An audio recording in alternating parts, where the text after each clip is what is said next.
What would you tell them they need to pay attention to be hired by someone like you later?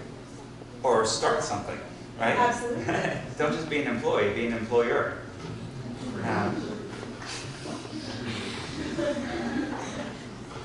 There were a couple things.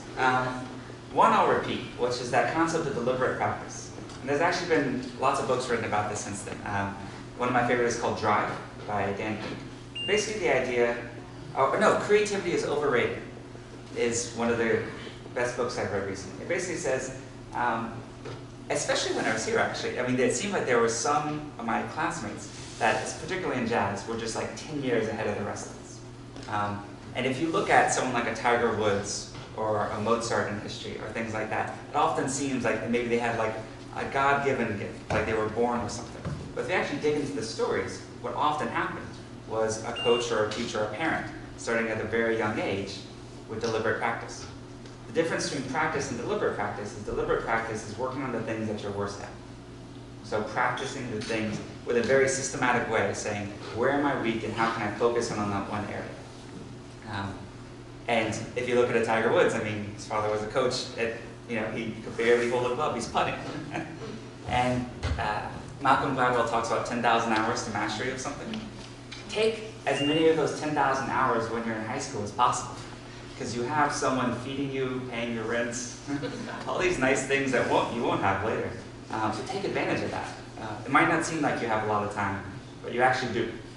And every hour that you spend watching TV or something like that could be spent reading or practicing or working or anything, because you want to get that sort of ahead. So the concept of deliberate practice is super applicable. And even though, as a jazz saxophonist, I was not the best. I wasn't the worst, but I wasn't the best while I was here.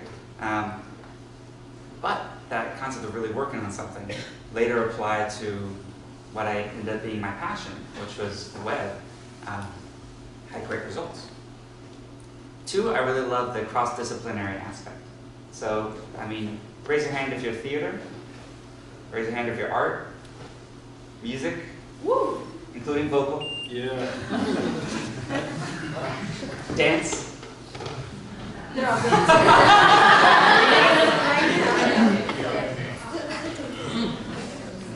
And creative writing. Creative writing. I think that's the coolest thing.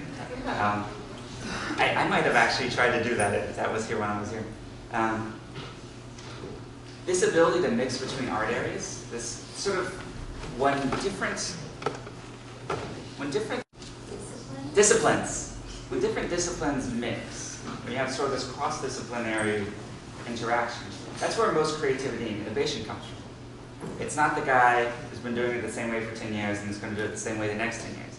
It's someone who says, who basically, actually something that's happening in technology right now, is taking elements of architecture, so building buildings, and how to make those more resilient and robust, and basically applying it to technology infrastructure.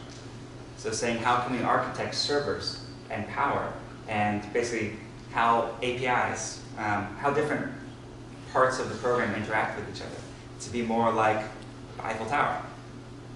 And that's actually where a lot of innovation is coming from right now. I mean, these ideas are interesting.